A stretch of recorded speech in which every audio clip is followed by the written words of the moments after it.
नमस्कार साथियों, आप देख रहे हैं प्रदीप प्राइम न्यूज और आज है 6 अगस्त 2026 दिन गुरुवार। देश दुनिया की बड़ी खबरों से लेकर आम आदमी से जुड़े जरूरी अपडेट तक आज की 10 बड़ी खबरों पर डालेंगे एक नजर। तो चलिए शुरू करते हैं बिना देरी किए आज की बड़ी खबरें। आज 6 अगस्त को पूरी दुनिया में हिरोशिमा दिवस मनाया जा रहा है। इस दिन वर्ष 1945 में जापान के हिरोशिमा शहर में हुए परमाणु बम हमले की याद में मनाया जाता है। इस हमले में हजारों लोगों की जान चली गई थी और लाखों लोग लंबे समय तक इसके दुष्प्रभावों से प्रभावित रहे। इस अवसर पर दुनिया के कई देशों में श्रद्धांजलि कार्यक्रम आयोजित किए जा रहे हैं और शांति का संदेश दिया जाता है। साथ ही परमाणु हथियारों के इस्तेमाल को रोकने और दुनिया को युद्ध से मुक्त रखने की अपील भी की जाती है। झारखंड के रांची में प्रतियोगी परीक्षाओं में गड़बड़ी यानी पेपर लीक को रोकने के लिए छात्रों का प्रदर्शन लगातार जारी है। प्रदर्शनकारी जंतर मंतर की तर्ज पर धरना प्रदर्शन कर रहे हैं, भूख हड़ताल कर रहे हैं। झारखंड में कई छात्र प्रतियोगी परीक्षाओं को लेकर नाराज है। उनका कहना है कि जेपीएससी और जेएसएससी की कुछ परीक्षाओं में गड़बड़ी हुई है और चयन प्रक्रिया पूरी तरह निष्पक्ष नहीं रही। इसी वजह से बड़ी संख्या में छात्र रांची में धरना प्रदर्शन कर रहे हैं और कुछ छात्र भूख हड़ताल पर भी बैठे हैं। उनकी मांग है कि भर्ती परीक्षा की निष्पक्ष जांच कराई जाए और दोषियों के खिलाफ कार्रवाई की जाए और जरूरत पड़ने पर विवादित परीक्षा को रद्द करके दोबारा कराया जाए। फिलहाल सरकार और छात्रों के बीच बातचीत की उम्मीद बनी हुई है, लेकिन मांगे पूरी न होने के कारण आंदोलन जारी है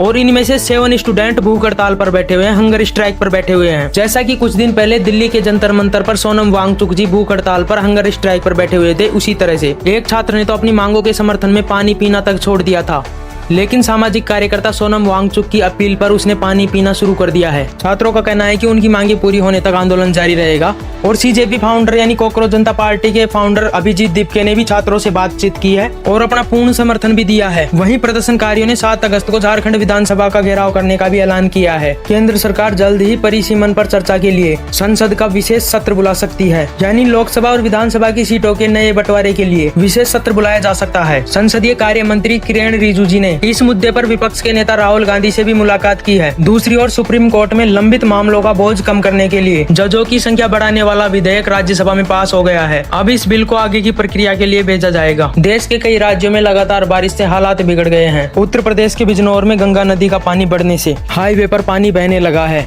जिससे लोगों को आने जाने में परेशानी हो रही है। वहीं हिमाचल प्रदेश और उत्तराखंड में भारी बारिश के कारण कई जगह भूस्खलन हुआ है और करीब 300 सड़कें बंद हो गई है। और दूसरी ओर झारखंड में तेज बारिश और बिजली गिरने की घटनाओं से 14 लोगों की मौत हो गई है। प्रशासन ने लोगों को सतर्क रहने और जरूरत न होने पर घर से बाहर न निकलने की सलाह दी गई है। झारखंड विधानसभा का मानसून सत्र आज 6 अगस्त से शुरू हो रहा है। इस सत्र में सरकार और विपक्ष के बीच कई अहम मुद्दों पर तीखी बहस होने की संभावना है। भर्ती परीक्षाओं में कथित गड़बड़ी, कानून व्यवस्था, विकास कार्यों और जनहित से जुड़े कई सवाल सदन में उठाए जा सकते हैं। विपक्ष सरकार को इन मुद्दों पर घेरने की तैयारी में है, जबकि सरकार भी अपने कामकाज और योजनाओं का पक्ष रखेगी। ऐसे में पूरे सत्र में सदन में जोरदार बहस और हंगामे की संभावना है। मध्य प्रदेश के बड़वानी जिले के सेंधवा में आज 6 अगस्त को प्रधानमंत्री स्वनिधि योजना के 6 साल पूरे होने के अवसर पर एक बड़ा कार्यक्रम आयोजित किया गया है। इस कार्यक्रम में 4200 से अधिक रेहड़ी पटरी और छोटे दुकानदारों को उनके कारोबार को बढ़ाने के लिए ऋण और अन्य आर्थिक सहायता दी जा रही है। सरकार का कहना है कि इस उद्देश्य से छोटे व्यापारियों को आर्थिक रूप से मजबूत बनाना और उनके व्यवसाय को आगे बढ़ाना है।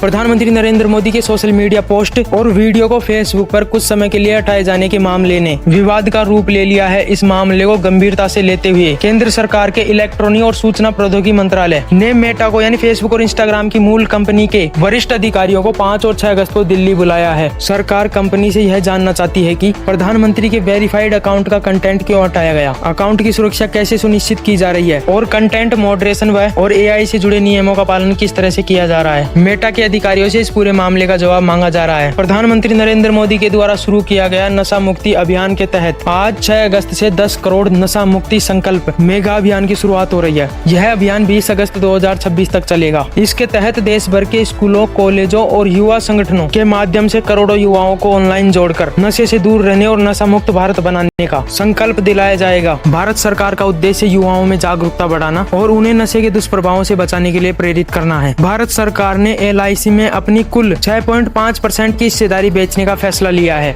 यानी अब भारत सरकार ने पहले जो सरकारी कंपनियां थी उन्हें प्राइवेट में बेच दी और अब जो कुछ बची हुई थी उन्हें भी बेचने में लगी हुई है और LIC को उन्होंने बेचने का फैसला लिया है। इसके तहत पहले 2.5% की हिस्सेदारी बिक्री के लिए रखी गई थी और निवेशकों की अच्छी मांग के बाद 4% हिस्सेदारी बेचने का अतिरिक्त विकल्प भी लागू किया गया है। इस बिक्री के लिए 282 प्रति शेयर का फ्लोर प्राइस तय किया गया है। सरकार का कहना है कि यह विनिवेश प्रक्रिया का हिस्सा है जिसका उद्देश्य सरकारी राजस्व बढ़ाना है और LIC में सार्वजनिक हिस्सेदारी बढ़ाना है। इससे LIC का मालिकाना हक पूरी तरह से नहीं बदलेगा क्योंकि सरकार अब भी कंपनी के सबसे बड़ी हिस्सेदार बनी रहेगी और कंपनी पर उसका नियंत्रण बरकरार रहेगा। और अगली बड़ी खबर बॉलीवुड और साउथ इंडस्ट्री के लिए बड़ी दुख की खबर सामने आई है। वरिष्ठ अभिनेता प्रदीप रावत का 4 अगस्त 2026 को 74 वर्ष की उम्र में ब्लड कैंसर से लंबी लड़ाई लड़ने के बाद उनका निधन हो चुका है। उनके निधन से बॉलीवुड और साउथ इंडस्ट्री में शोक की लहर है। प्रदीप रावत ने अपने अभिनय करियर की शुरुआत टीवी धारावाहिक में महाभारत में अश्वत्थामा की भूमिका से की थी और बाद में सरफरोश, लगान, गजनी, कोयला और अन्य कई हिंदी व दक्षिण भारतीय फिल्मों में दमदार खलनायक के रूप में अपनी अलग पहचान बनाई। करीब 4 दशकों तक उन्होंने अपने प्रभावशाली अभिनय से दर्शकों का दिल जीता। परिवार और गरीब लोगों की मौजूदगी में उनका अंतिम संस्कार किया गया, जबकि फिल्म जगत के कई कलाकारों ने उन्हें श्रद्धांजलि अर्पित करते हुए उनके योगदान को याद किया। तो दोस्तों, हमारे द्वारा दी गई जानकारी अगर आपको पसंद आई है तो लाइक, शेयर एंड सब्सक्राइब जरूर करें। ऐसी ही तेज और सटीक खबरों के लिए जुड़े रहे हमारे साथ। मिलते हैं अगली बड़ी खबर में। नमस्कार।